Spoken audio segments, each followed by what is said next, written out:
qu'il n'y a pas de meilleur garant, évidemment, de l'intérêt des Français que les Français eux-mêmes. Le triste épisode de la crise sanitaire avec sa calamiteuse gestion logistique laissée aux Chinois pour les masques ou à l'UE pour les vaccins nous l'a rappelé d'ailleurs cruellement. La nation, c'est l'échelon qui a préservé le cadre de vie des Français et leur épanouissement individuel. Or, chacun le perçoit.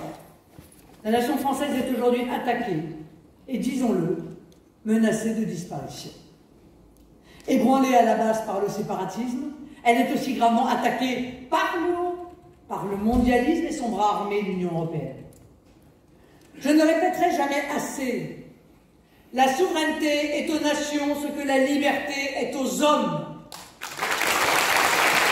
Nous voulons pouvoir décider par nous-mêmes de nos engagements, de nos lois, de nos modes de vie. C'est ce qui nous conduit à promouvoir une autre organisation de l'Europe en lieu et place de l'Union européenne. Cette dernière procède en effet d'une vision liberticide et même d'une inspiration totalitaire que nous combattons sans relâche. La vision impérialiste de l'Union européenne est sans limite, vous le notez chaque jour. Ainsi, par exemple, elle enclenche le processus d'adhésion du Kosovo et poursuit à coups de milliards le projet d'intégration de la Turquie islamiste d'Erdogan. Pensez que l'Union européenne envisage ainsi de supprimer le droit de veto qui permet à un État de refuser une décision lorsque ses intérêts fondamentaux sont en jeu.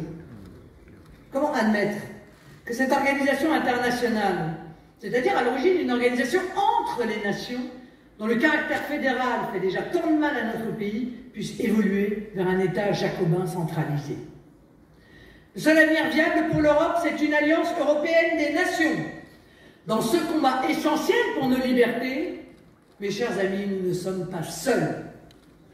Vous le savez, j'ai eu le plaisir de signer vendredi, avec 15 autres partis européens, une déclaration commune pour la liberté des nations d'Europe et la réforme de l'actuelle Union européenne.